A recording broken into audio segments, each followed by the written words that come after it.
WBTV's 10th anniversary marks the first dynamic decade of television entertainment in the Carolinas. How dynamic can only be seen in the light of past events. Events that we will recreate for you within the next 30 minutes. We hope the pictures and words that follow will recall pleasant memories of your favorite programs and people and take you behind the scenes at WBTV.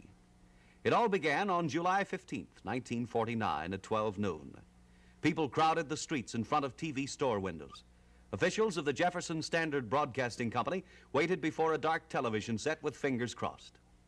At noon, the screen lighted up and WBTV was on the air. While the world was still talking about the first atom bomb explosion in the USSR in the fall of '49, WBTV began more extensive programming. Audiences were acquainted with network programming through films of Kukla, Fran and Ollie, Lucky Pup, Arthur Godfrey, Perry Como, Fred Waring, and Hopalong Cassidy. 1950 was an eventful year, and news stories screamed about the Brinks robbery, the hydrogen bomb, the Korean War, the attempt to assassinate President Truman. The people of Charlotte found entertainment, news, and sports at their fingertips. In September of 1950, WBTV viewers were introduced to network television. Good afternoon. This is Jim Patterson welcoming you to Channel 3 Television from WBTV, Charlotte, North Carolina, television station of the Jefferson Standard Broadcasting Company. In a few moments, a memorable event in the advancement of television in this area will occur. Television programs from the 4 television networks will be arriving in this control room at the WBTV studios. These television programs will travel to the top of the Wilder building in Charlotte and through this parabolic microwave antenna. By high-frequency radio relay to this parabolic receiving antenna atop WBTV's Spencer Mountain transmitting plant. And on to the television transmitter. Although generally unknown to the viewing public, 2 transmitters are required for television. In addition to the usual voice or audio transmitter, which is housed behind these panels, there is also a picture or video transmitter. Combined, they produce a complete television signal.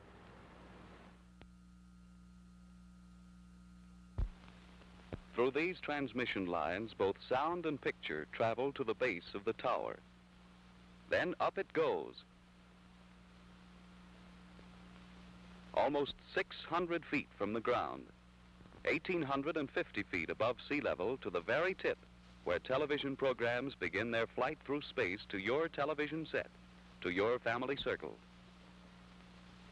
Today, the Jefferson Standard Broadcasting Company, first with radio in the South, will become the first to bring live network television to you, the pioneer set owners of the Carolinas. Even more important is the promise of future development as a vital force in our culture. To your home, television sight and sound brings news, sports, special events, religious features, and entertainment. Here begins a new mode of living, bringing your family, even the peoples of the world, closer together. Television is your invitation to knowledge, to enjoyment of life. And so for us and for you, this occasion, a milestone in television in this area, is indeed a memorable occasion. With us in the WBTV studios today to help inaugurate coaxial television service are His Honor Victor Shaw, Mayor of the City of Charlotte, Dr. James A. Jones, pastor of the Myers Park Presbyterian Church of Charlotte, Mr. Charles H. Crutchfield, Vice President of the Jefferson Standard Broadcasting Company and General Manager of WBT and WBTV, and Mr. Larry Walker, Assistant General Manager of WBT and Director of Television for WBTV. Also taking part in today's program will be Mr. Joseph M. Bryan, President of the Jefferson Standard Broadcasting Company, who will speak from Greensboro. Governor Carr Scott will present the greetings of the people of North Carolina from the Governor's Mansion in Raleigh. South Carolina's Governor, the Honorable J. Strom Thurmond, will speak from the Executive Mansion in Columbia. And now Mayor Victor Shaw will walk over to the control panel and push the button, which will take us across the nation for the first simultaneous network telecast ever brought to the Carolinas. With the pushing of this button, direct television is brought to Charlotte and the Carolinas.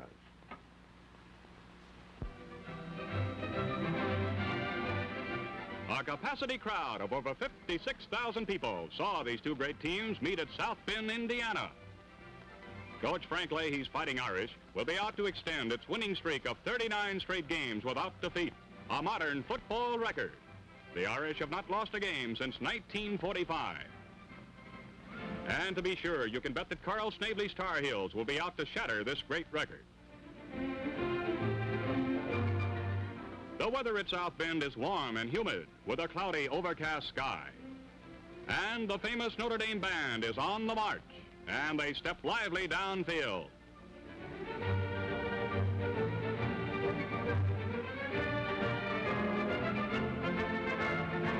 They're in formation to entertain the early arrivals.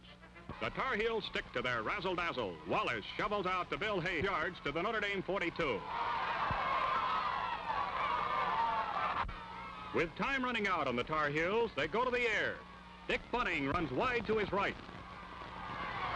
He leaps and throws a long jump pass. It's intercepted by Dave Flood down on the Notre Dame 5-yard line.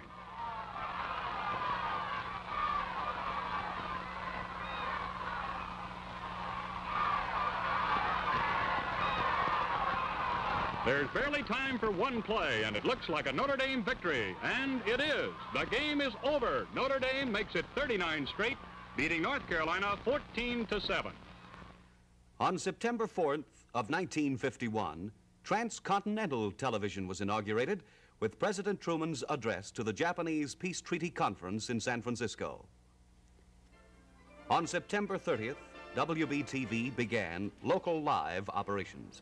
The radio studio in the Wilder Building was converted into a television studio. Soon, Carolinians became acquainted with the faces behind the voices they had been hearing on radio for years. Doug Mays became as familiar as the next-door neighbor through the SO Reporter. Clyde McLean and the 6:40 p.m. weather has been on the air at the same time since the very beginning of television. These film clips give you some idea of the difficulties encountered in cramped studio space.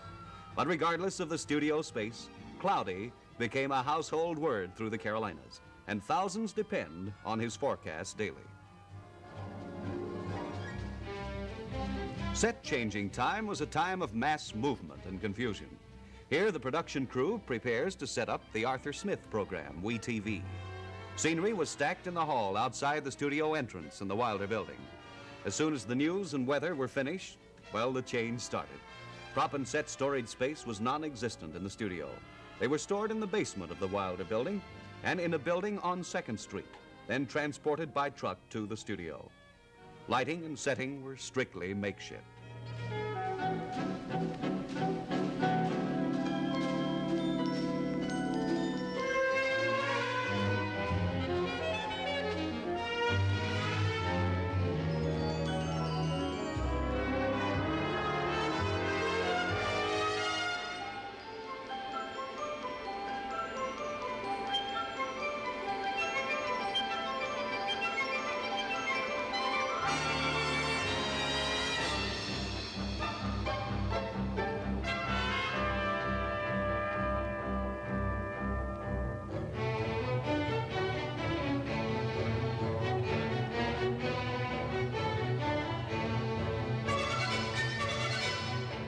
Slide and film projection equipment were in a small room adjacent to the control room.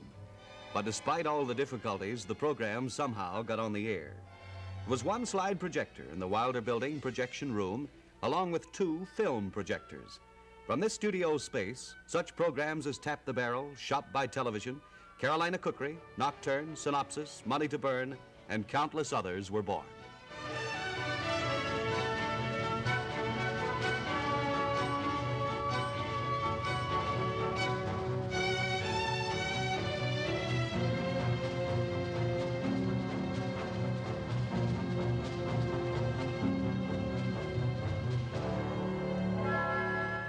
In June of 1953, WBTV had increased its power to the maximum of 100,000 watts, just in time to announce to thousands of additional viewers that the war in Korea had ended. And WBTV had started live remote telecasting at locations outside the studios. Carolinians will long remember the telecast of President Eisenhower's speech on the 179th anniversary of the signing of the Mecklenburg Declaration of Independence, which originated from Freedom Park in Charlotte. For the remote telecast of Mr. Eisenhower's speech, 3 cameras were strategically located around the lake. They were able to cover the proceedings from all vantage points. Telephoto lenses could bring the participants to living rooms all over the Carolinas, for this program was also carried by 6 other stations around the 2 Carolinas. This was one of the early appearances of the WBTV remote truck, soon to become a familiar sight to Carolinians as it moved from place to place around Charlotte. Other early day remote telecasts were President Eisenhower's campaign speech from Memorial Stadium, the Democratic and Republican state conventions, the annual Carousel Parade, and the very first of all, the Shrine football game of 1951, to mention but a few. But the real use of mobile television was just getting started.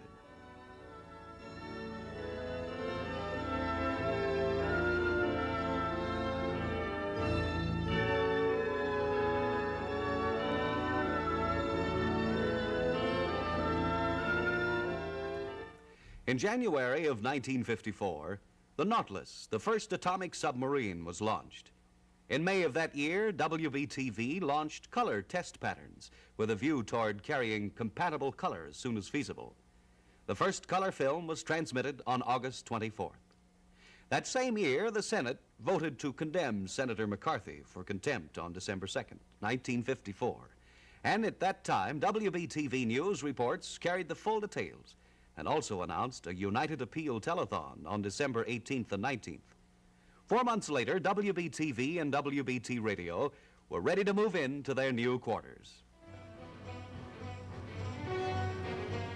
Moving day was March 12th, 1955. The Wilder Building had served as home for 26 years.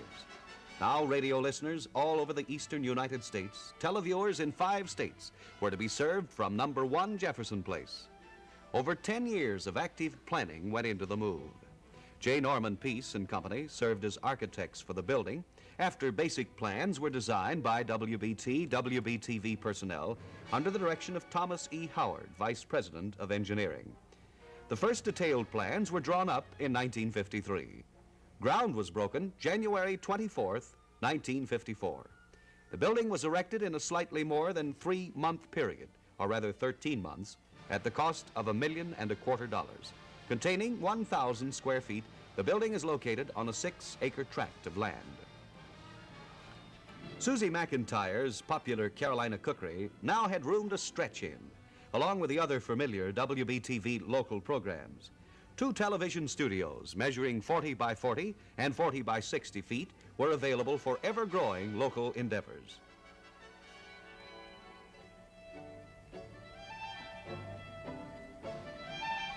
The nerve center of the new WBTV home, Master Control, centrally located between the 2 studios.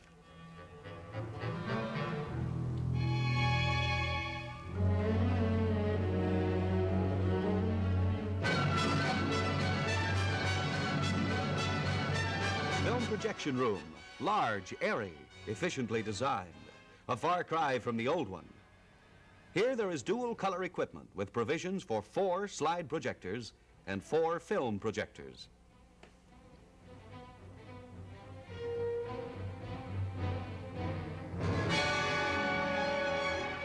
Behind the studios, ample room for artists and carpenters. The space is adjacent to set and prop storage areas for easy access and repair work.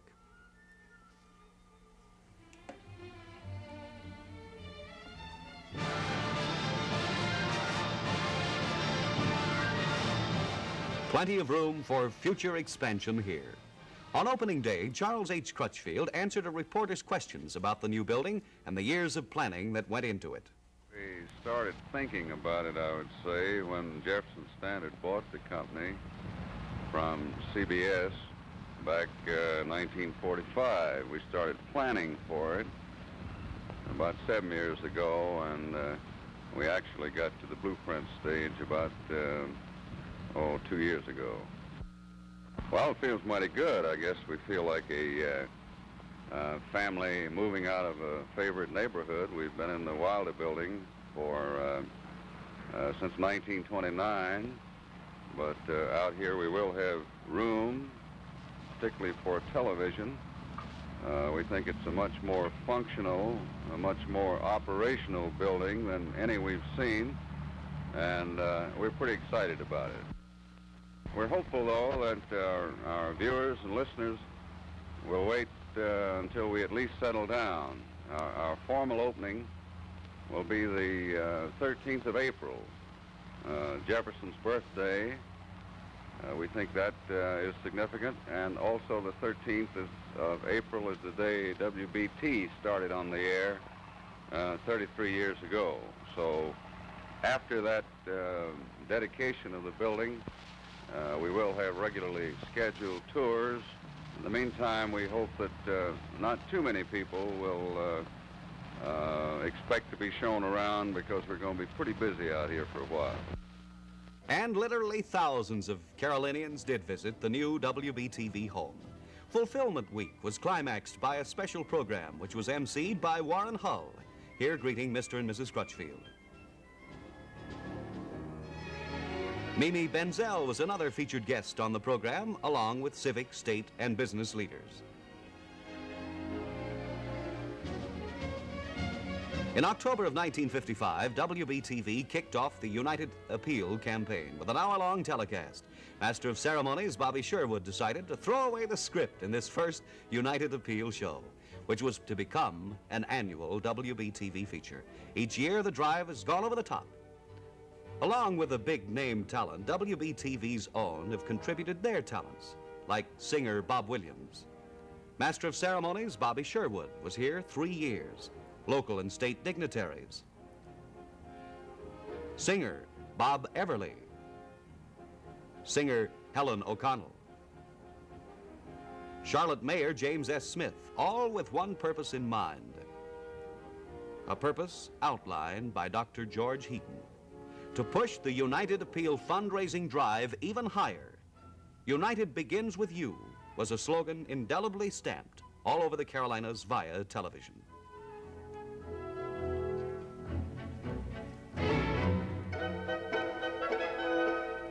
Billy Knopf and his orchestra, an annual feature. In 1958, Hal March, CBS TV star, was Master of Ceremonies.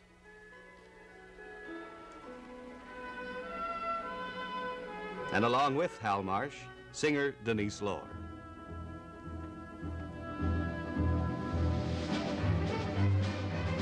And always a big hit of the United Appeal show, Arthur Smith's Cracker Jacks.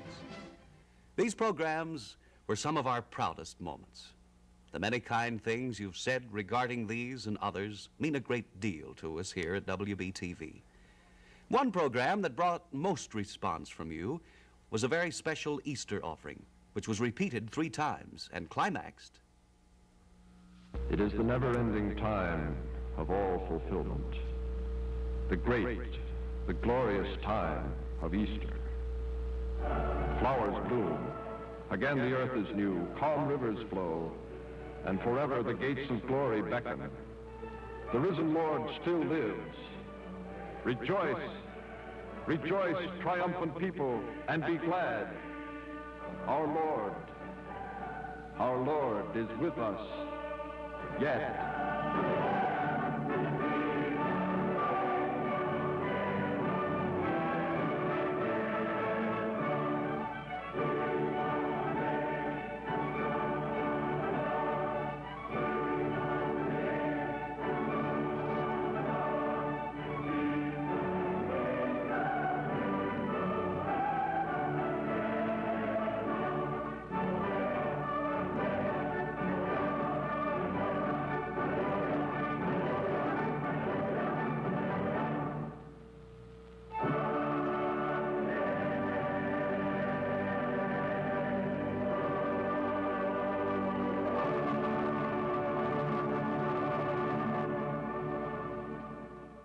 The big news in December of 1955 was the merger of the AFL and the CIO. Later this month, WBTV created another pioneering effort with its first local live television in full compatible color. Tonight, we are delighted to announce another service for our television audience. Tomorrow at 7:30 p.m., WBTV will originate the first local live color cast in the entire Southeast. This will be a short program featuring Dr. George Heaton. Detailed plans for regular studio color programs are now being worked out and will be released shortly. The start of local live color programming is just another step in WBTV's goal to make available to all of our Carolina viewers the finest developments the television industry has to offer.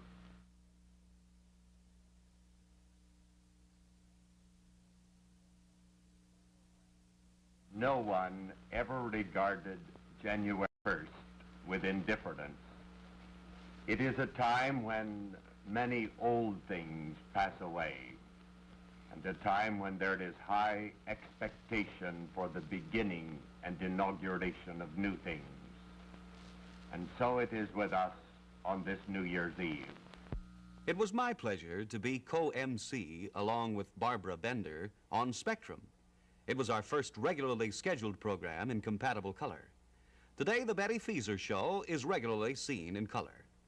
December of 1956 brought the Christmas spirit, and with it the hope of peace. WBTV presents a locally written, cast, and directed drama on Christmas Eve, Night of Nights. Kinescope equipment was not of the best quality at that time, but we think you might like a brief excerpt despite the quality. Please let me greet the old one. Good evening, Master. I see you remain with us yet. I'm glad to see you take good rest before continuing your journey. Thou didst speak of a star, of Zion. Pray tell what hast thou seen? I was telling Rachel and Shiloh the night outside, and the brilliance of the stars, and one in particular. But I know not of signs, old one, for I'm but an ignorant shepherd. What thou dost see? Aye, perhaps, but I understand it not. It is told by the prophet that on a night such as this, the Messiah shall come. And by signs in the heavens shall ye know him. I know not of signs and prophecies, old one. Verily, I have heard the same, and of late, as even now there are those aware of the Messiah, and are seeking him. Do my ears again hear whisperings of Messiah? Can you people never lay to rest your plotting? I pray you be gone. And you, I pray, no more words of the Messiah. Kill us. If thou dost speak wine, tell of them. If thou dost speak thy healing. Deny not the prophet. Deny not the Lord thy God. Deny not the King of kings.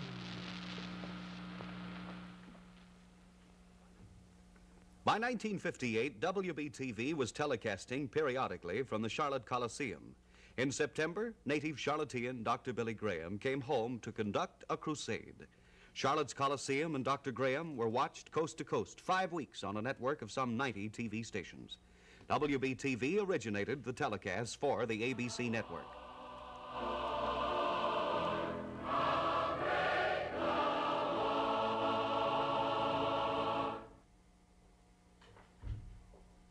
It was also in September of 1958 that WBTV acquired its first RCA video tape recorder and became the first local television station in the nation to VTR and transmit a program in compatible color. In May of 1959, WBTV added a second video tape recorder. This addition enables WBTV to record and play back programs simultaneously. The program you're watching now and many others are reproduced on tape with the same quality as live programs. In 1959, WBTV continued to feed programs to the national networks. A few months after the Billy Graham crusade, CBS called on the WBTV staff to handle the Charlotte end of Edward R. Murrow's cross-country talk with Harry Golden on Person to Person. Later this year, WBTV went to Columbia, South Carolina for the person-to-person James Burns interview. In March, the Ringling Brothers Barnum and Bailey Circus opened in Charlotte. This time it was ABC TV that called on the station for personnel and facilities to originate the Circus Spectacular from the Coliseum for a national audience. Ernie Kovacs was master of ceremonies of the highlights of the greatest show on earth. Many have sent their congratulations on this, our 10th anniversary. We want to thank you very much, and we'd like to share them with you now. Friends, this is Sam Ervin, Jr., one of your United States senators. When one thinks of pioneering in radio, he thinks of WBT. When one thinks of pioneering in TV, he thinks of WBTV. WBTV is now celebrating 10 years of service to the people of the Carolinas, 10 years of dynamic service to the people of the Carolinas and to the people of the nation. And I want to congratulate WBTV on this record of fine service for 10 dynamic years and wish for it a continued service throughout the foreseeable future. This is Sam Ervin, Jr. speaking to you from Washington. It is a privilege to participate by means of television in WBTV's 10th anniversary celebration. It is quite fitting that the celebration theme is WBTV's Dynamic Decade. As the first television station in the Carolinas to go on the air, WBTV has provided 10 years of dedicated service and is now looking forward to even greater things during the next 10 years. While located in North Carolina, WBTV gives service to an audience of South Carolinians estimated at more than 1 million. As a South Carolinian, I appreciate this service and want to congratulate WBTV for its fine work. This is the record of WBTV's dynamic decade just passed. 10 years of pioneering and public service. WBTV first with television in the Carolinas, first with color television in the Southeast, first with color videotape in the nation. We at Jefferson Standard feel that the dynamic decade has been a full, rich measure of achievement, and your loyalty to our station underscores our belief. But enough of the past. We now dedicate ourselves to another dynamic decade, the one just beginning tonight. Now, we fully realize that in show business, you're only as good as your last performance. Thus, we know that in the future, we must continue to warrant your support by presenting a well-balanced, well-produced schedule of entertainment and information. Upcoming on Channel 3, for instance, is a fall schedule of CBS network programs that will be the most entertaining ever presented. We'll augment CBS with newly contracted feature films that are some of the best Hollywood has ever turned out. And Channel 3's local programming will continue to serve the Charlotte and Carolina area as it has in the past years, reflecting its thinking and anticipating its trends. For instance, a project under preparation for an approximate first-of-the-year start, a public interest series entitled Spearhead, which will mirror the progress of our area. We summarize our feelings on this 10th milestone by thanking you for your praises and thanking you for your criticisms in the past, trusting that our rededication to our responsibility will continue to warrant them in the future.